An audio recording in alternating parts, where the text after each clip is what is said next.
Era la primera vez que Seattle participaba en la Super Bowl, en 2005. La única razón por la que lo recuerdo es porque me acuerdo de los fuertes vítores que nos rodearon a mi amigo y a mí mientras estábamos en el bosque, sin saber si seríamos capaces de escapar con vida del oscuro bosque.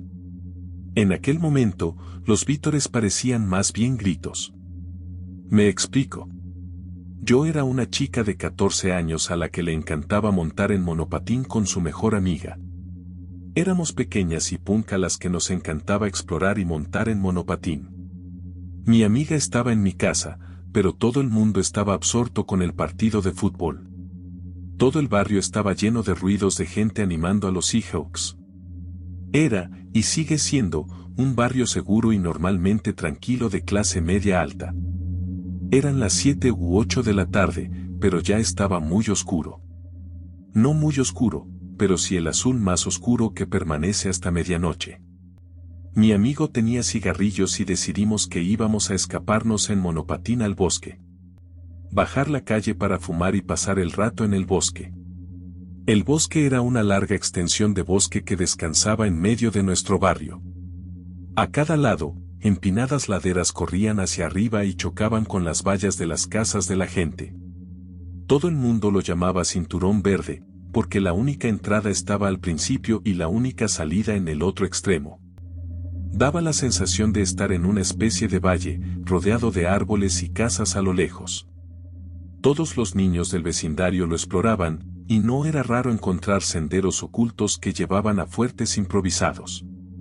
En cualquier caso, llegamos al bosque y caminamos hasta encontrar un claro lo suficientemente alejado de la entrada como para que los adultos no pudieran vernos fumando. En ese momento no nos dimos cuenta, pero casi todos los adultos estaban dentro viendo la Super Bowl. Me sentía seguro allí, en la oscuridad, fumando y riendo con mi amigo, porque podíamos oír el eco de los vítores de las casas cercanas. Teníamos suficientes cigarrillos para cada uno, pero nos gustaba compartir uno cada vez y pasárnoslo de uno a otro. Nos hacía sentir conectados y guays. Estábamos compartiendo el segundo, que estaba entre mis dedos. Recuerdo a mi amiga riéndose, intentando quitármelo. De repente, dejó de reír. Sus ojos se abrieron de par en par y lentamente señaló detrás de mí. No voy a trabajar, Jess. Pensé que intentaba hacerme apartar la mirada para quitarme el cigarrillo de la mano. Apenas podía oírla susurrar por encima de los gritos que resonaban en el bosque. No bromeo. Me di la vuelta y miré detrás de mí, con los ojos entrecerrados en la oscuridad. No vi nada hasta que miré hacia lo alto de la ladera. La cima de la ladera, a unos 15 metros de altura, no estaba tan lejos de nosotros. Allí, un hombre estaba de pie, observándonos. El bosque estaba casi siempre vacío, salvo por algún niño o adolescente ocasional. Pero Alt solo utilizaba el bosque como lugar para tirar recortes de jardín y cosas viejas de abono. Iba vestido de negro y llevaba un gorro de esquí. Llevaba las manos metidas en los bolsillos. Recuerdo que me pareció muy alto, aunque no pude ver muy bien sus rasgos faciales. Le saludé con la mano, preguntándome cuánto tiempo llevaría allí de pie. Me sorprendió que hubiera estado allí todo el tiempo. Esperaba que fuera un vecino. Esperé a que nos gritara por fumar, a que intentara decírselo a mis padres, lo que fuera. Pero no me devolvió el saludo. No hizo ningún ruido. Hola, me atraganté. El hombre no respondió. Permaneció con las manos en los bolsillos. La tenue luz de un lejano porche trasero a sus espaldas le iluminaba muy levemente. Le susurré a mi amiga, Jess, ¿qué hacemos? El hombre sacó las manos de los bolsillos. Llevaba guantes, y no guantes de jardinería. Bajó un paso por la pendiente hacia nosotros. Podía oír el crujido de las hojas bajo él. Volvió a quedarse quieto, observando, esperando. Más lágrimas brotaron en la distancia. Las lágrimas que hace menos de media hora sonaban tan reconfortantes ahora sonaban premonitorias. No sé, susurré. Si gritáramos, nadie podría oírnos. Ahora todo el mundo está gritando. Se le llenaron los ojos de lágrimas. Nunca la había visto llorar, y eso que hacía 9 años que la conocía. Decidí que tenía que pensar, y rápido. Entonces oímos más crujidos. El hombre dio otro paso. Grité. ¿Qué quieres de nosotros? Empezó a bajarse el gorro de esquí. Fue entonces cuando ambos nos dimos cuenta de que no era un gorro de esquí, sino un pasamontañas. Le grité que corriera y que cogiera su monopatín.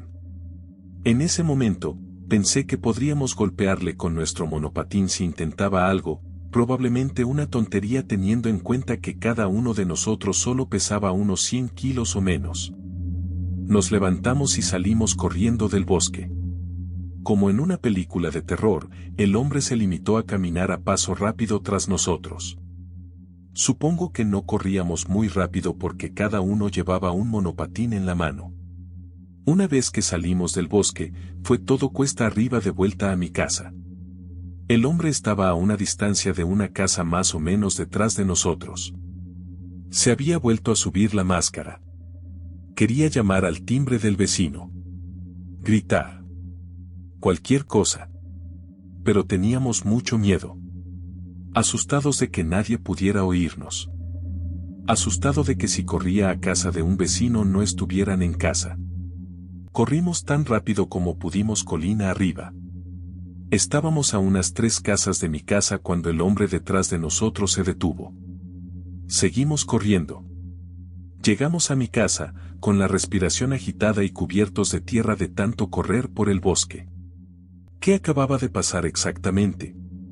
Chicas, aquí estáis. Pensé que mi padre estaba enfadado porque nos habíamos ido sin preguntar.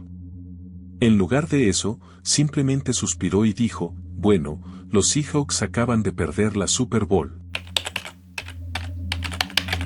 Crecí en una zona boscosa de Illinois, a orillas de la calle de Eden, a más de 10 kilómetros de mi ciudad. Y había 7 casas en la zona repartidas en lotes boscosos de 2 acres y medio, o más grandes cada uno. No había animales salvajes grandes. No hay osos ni animales de gran tamaño similares en la región. Y la gente no deambulaba por allí ni aparecía perdida. En realidad, gente perdida o animales grandes deambulando por allí nunca ocurrió en absoluto en los 20 años que viví allí. Cuando yo era una chica joven en mi adolescencia temprana, yo tenía un buen amigo un par de años mayor que yo que vivía al lado, Terry.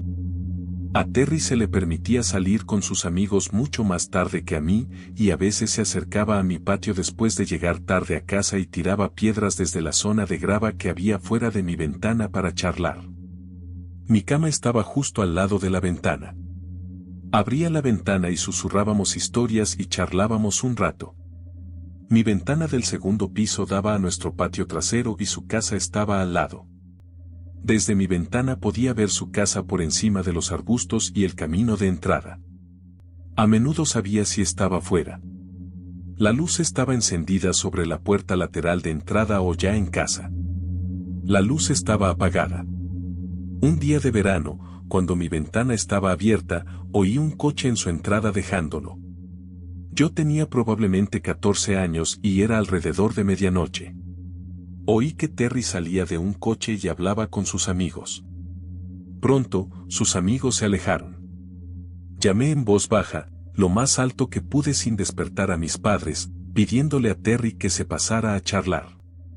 No respondió porque probablemente no me había oído.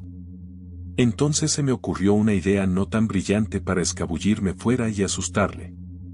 Había pasado muchos años en el bosque y aprendiendo a pasar desapercibido y ser silencioso. De niños, a menudo nos escabullíamos y nos asustábamos. Así que bajé silenciosamente del segundo piso y salí por la puerta trasera del garaje, que daba a nuestro patio trasero por debajo de mi ventana, el cual conducía a la casa de Terry por un lateral. A través de nuestra zona de grava, y luego por un camino trillado que atravesaba el bosque de unos 6 metros de largo. Mis padres habían puesto una gravera alrededor de la parte trasera de la casa, probablemente porque no crecía gran cosa debido a la sombra de los robles. Había redondeles de roble de 14 pulgadas dispuestos a modo de escalones desiguales en la grava y, si te salías de ellos, el crujido de las piedras de grava te delataba. Me abrí paso con pericia y en silencio por los troncos de cara a la casa de Terry. Mis ojos se acostumbraron a la oscuridad y no le vi.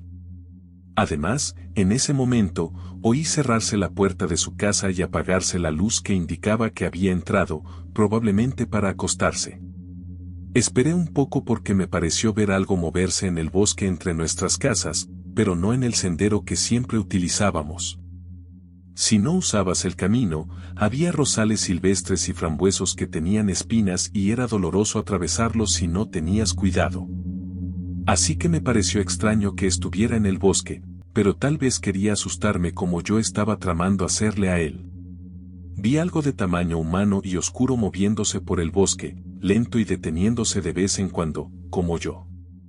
Se estaba acercando y definitivamente lo vi, pero era extraño en el sentido de que no caminaba directamente hacia mi ventana para hablar. Por lo tanto, me encorvé y esperé en silencio, preguntándome si podría asustarlo. Seguía pensando que era Terry y que me había visto escabullirme y trataba de asustarme. Observé la oscura silueta de una figura humana que se movía, pero luego la perdía de vista entre el follaje. Parecía estar acechando lentamente y escuchando, comprobando cada pocos metros mientras se escondía. Después de perder la paciencia, susurré por última vez a Terry, pero no respondió.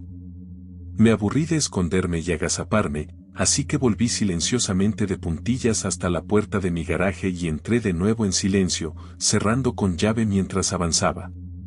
Volví a subir sigilosamente a mi habitación, por encima de la zona donde estaba de pie y agachada. Mi ventana estaba abierta y definitivamente oía a alguien o algo caminando por el patio. Volví a susurrar a Terry por mi ventana, pero no obtuve respuesta. Entonces oí que alguien o algo se caía y gruñía y gemía bastante fuerte en la ventana, justo debajo de la mía. No fue lo suficientemente fuerte como para despertar a mis padres, pero sí lo suficiente como para que no me confundiera y me invadió el miedo. Si no conoces los pozos de ventana, se trata de un agujero semicircular conectado a la casa, excavado a 1 metro o 1,5 metros de profundidad y reforzado con metal. Permite colocar la ventana del sótano por debajo del nivel del suelo, y el agujero deja entrar algo de luz natural. Es imposible que Terry se hubiera caído en el pozo de nuestra ventana. Llevamos años jugando al escondite y a muchos juegos al aire libre desde que éramos pequeños, por todo el vecindario. Conocíamos los huecos de las ventanas de todo el mundo y las huellas de las casas, además de los caminos del bosque como la palma de nuestra mano. El gruñido sonaba a humano, no a animal. También se sacó a sí mismo en silencio sin un montón de golpes. Fue entonces cuando me di cuenta de que esto no era un juego divertido, y de que alguien o algo estaba ahí fuera, y no era Terry. Intenté mirar fuera de mi ventana lo mejor que pude, pero había una mosquitera en mi ventana para mantener a los bichos fuera. Así que no podía asomar la cabeza por la ventana para ver junto a la pared de nuestra casa directamente debajo de mí. Entonces oí el crujido de las rocas mientras lo que fuera pisaba la ruidosa grava. Una vez más, Terry sabía dónde estaban los troncos y no pisaba la grava. Sabía que mis padres eran bastante estrictos, y se le daba tan bien estar callado como a mí. Fuera lo que fuese, paró y contuve la respiración. Me quedé sentado con la cara pegada a la pantalla, a 2 pisos de altura, durante probablemente media hora. Me pareció 1 hora, pero estoy seguro de que entonces no tenía paciencia para esperar tanto. Nunca lo oí, ni a él ni a ella marcharse, pero me cansé y acabé durmiéndome en la cama que estaba junto a mi ventana. Hay algunas cosas de las que estoy seguro. No fue Terry. Le pregunté más tarde y me dijo que se había acostado esa noche al llegar a casa. Tampoco tenía motivos para mentir.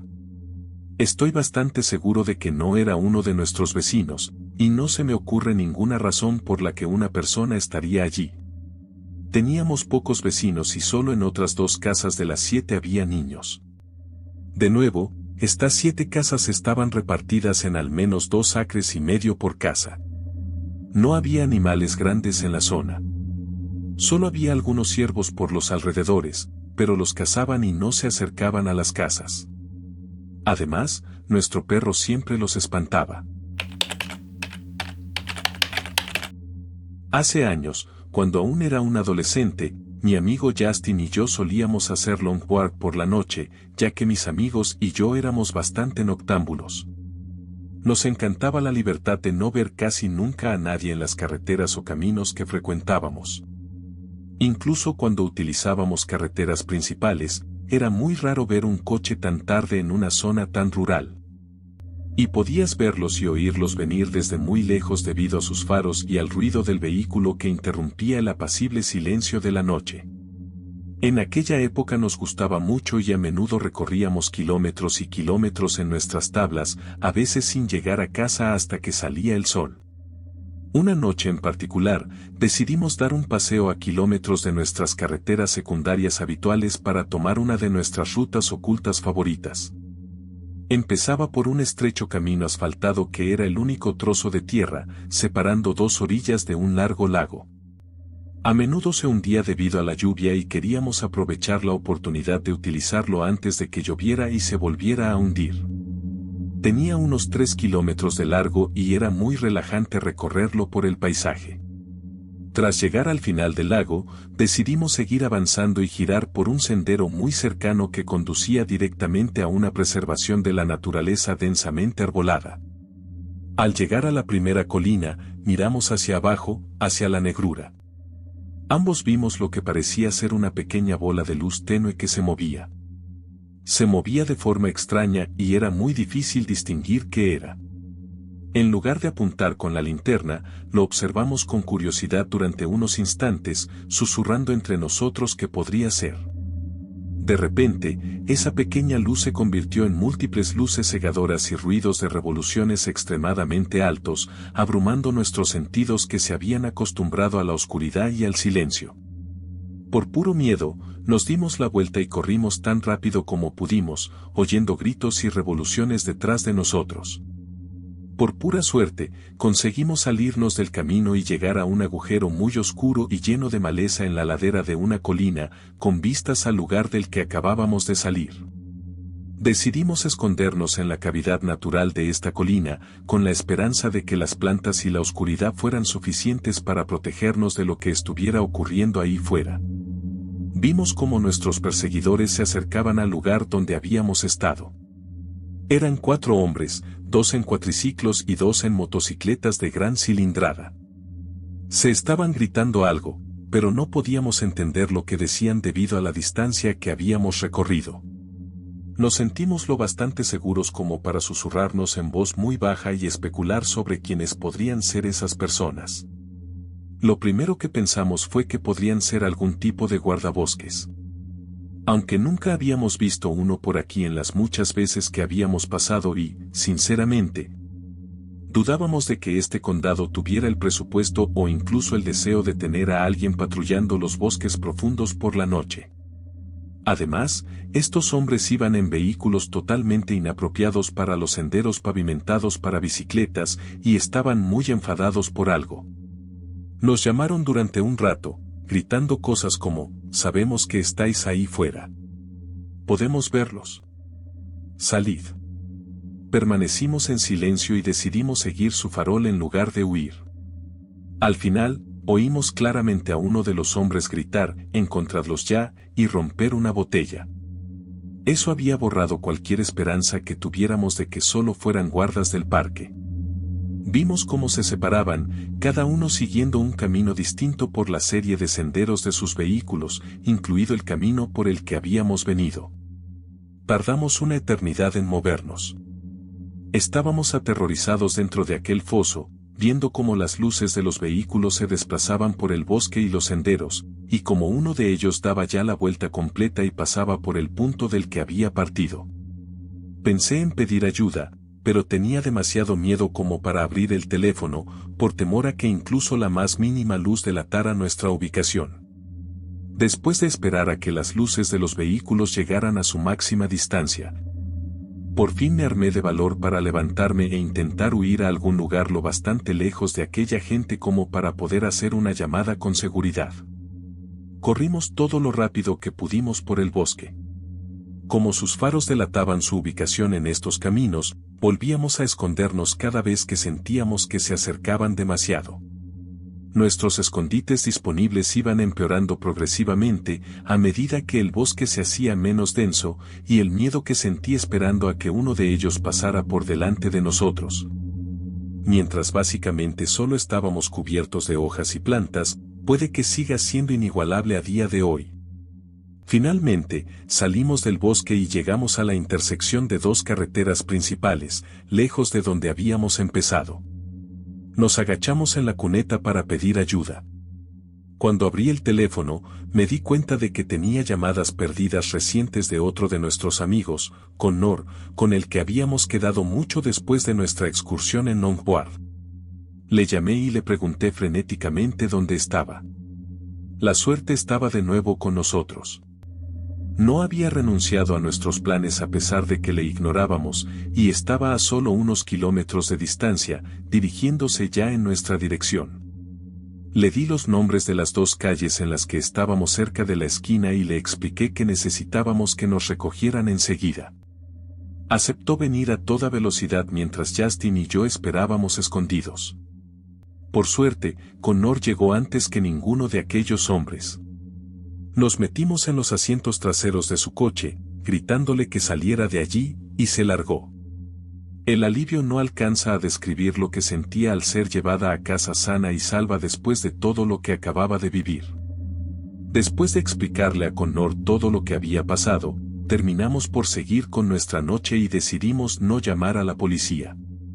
Pensamos que se habrían ido para cuando alguna gente llegara allí, que solo nos pondríamos en peligro nosotros mismos al admitir que habíamos infringido la ley al tomar esos caminos a esas horas de la noche.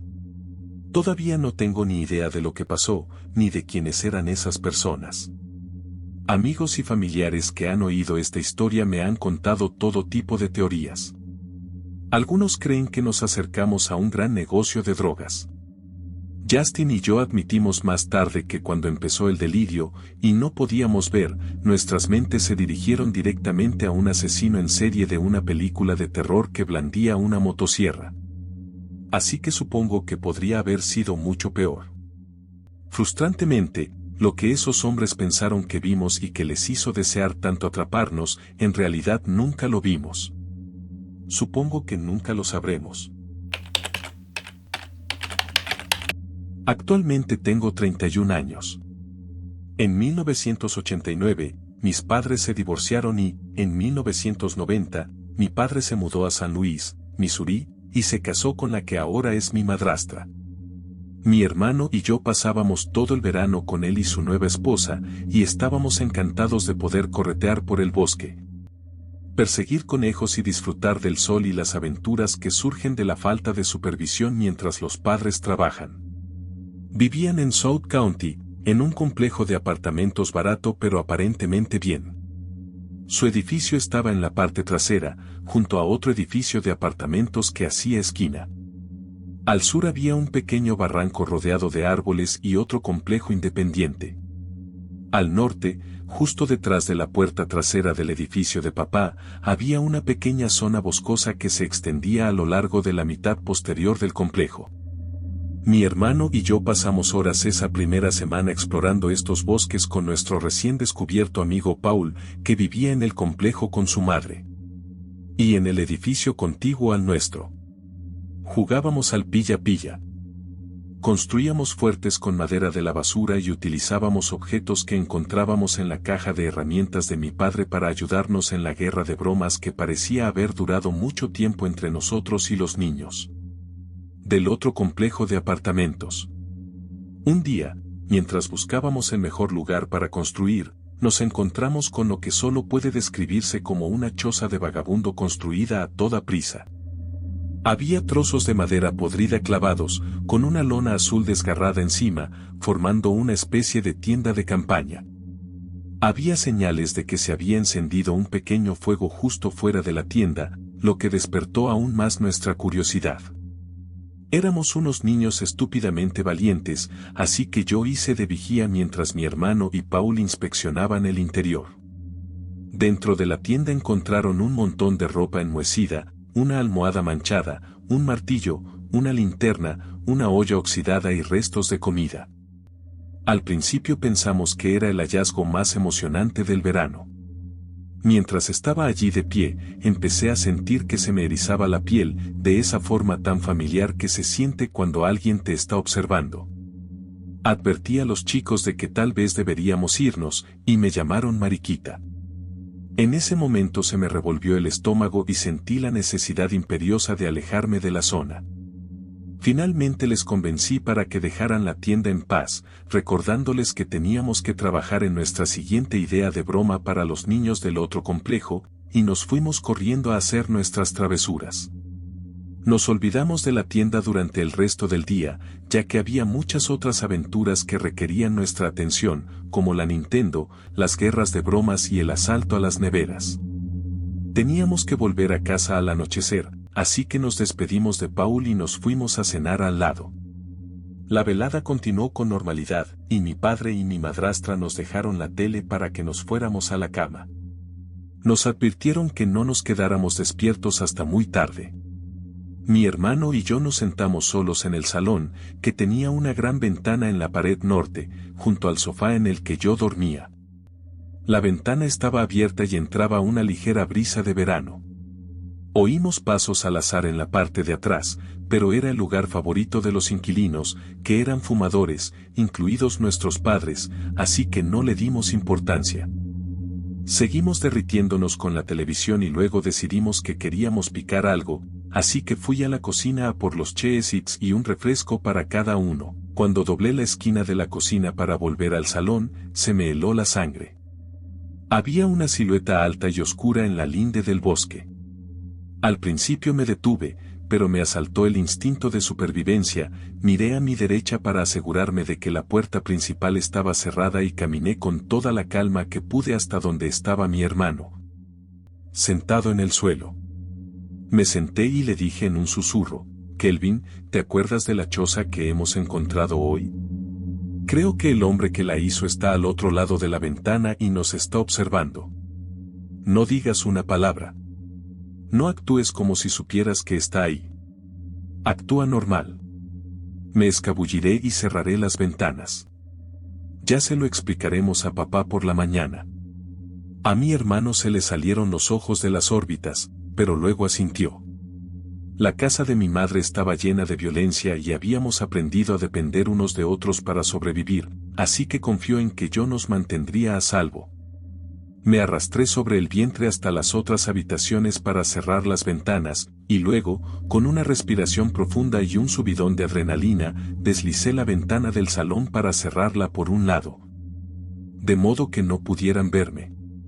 Mi hermano y yo no pudimos concentrarnos en la televisión a partir de ese momento, y formulamos la genial idea de fingir que nos íbamos a la cama. Como hermana mayor y protectora, me correspondía apagar las luces una vez que mi hermano estuviera bien seguro bajo la manta en el sofá, situado en la misma pared que la puerta principal. Nos daba miedo la oscuridad, pero esa noche acordamos apagar todas las luces para que no nos vieran. Cuando me acerqué al sofá para tumbarme, aún podía ver al hombre de pie. Recé en silencio para que ya no pudiera verme y sentí alivio cuando me agaché bajo la ventana y me tapé con la manta. Me asustaron la mirada fija y la quietud. Mi adrenalina latía con toda su fuerza, e ideé 1.000.000 de maneras de protegernos y de alguna manera conseguí entrar. Debió de disminuir en algún momento, porque unas horas después me desperté y mi hermano me preguntó si era seguro levantarse del sofá. Le dije que esperara y me asomé cautelosamente por el borde inferior de la ventana. Solo vi árboles y le dije a mi hermano que estaba despejado. Fuimos corriendo a la habitación de mi padre para contarle lo ocurrido. Se estaba preparando para ir a trabajar y no nos contó nada, pero nos dijo que nos alejáramos de aquellos bosques y se marchó, seguido de nuestra madrastra unos minutos más tarde. Mi hermano y yo intentamos convencernos de que papá tenía razón. No era nada grave. Ninguno de los dos estábamos convencidos, pero si papá no estaba preocupado, nosotros tampoco debíamos estarlo, ¿no? Aún así, éramos precavidos. No teníamos llave y solíamos dejar el piso sin cerrar, ya que entrábamos y salíamos corriendo cada día. Ese día, decidimos no correr riesgos y llamamos a Paul, detallándole los hechos y un plan sigiloso para que llegara sano y salvo a nuestro apartamento. Una vez que Paul llegó allí, nos pasamos el día vigilando a través de la ventana del salón. No hubo ni un minuto en que no estuviera vigilado, aunque no volvimos a ver al hombre. La madre de Paul llegó a casa sobre las 4, y vino a nuestro apartamento a buscarlo. Él se negó a irse y le contó lo que había pasado. Ella nos preguntó si se lo habíamos dicho a nuestro padre y parecía frustrada por su reacción. Llevó a Paul a casa y nos hizo prometer que cerraríamos la puerta inmediatamente después. Unos 30 minutos después, vimos que 2 coches de policía se detenían frente a nuestro edificio.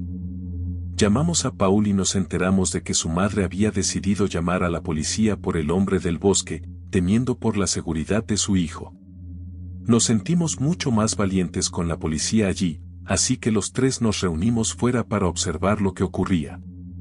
Los policías se habían adentrado en el bosque, y uno de los que se había quedado en los coches empezó a hacernos preguntas y transmitió por radio algunas de nuestras respuestas a los otros policías.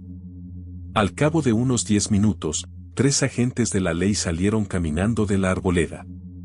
2 de ellos sujetaban de los brazos a un tipo de aspecto sombrío, que mantenía la cabeza gacha. Mi hermano me cogió de la mano y yo la sujeté con fuerza mientras el tipo levantaba la vista y nos miraba con odio.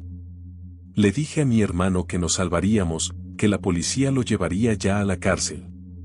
Creo que yo también intentaba convencerme.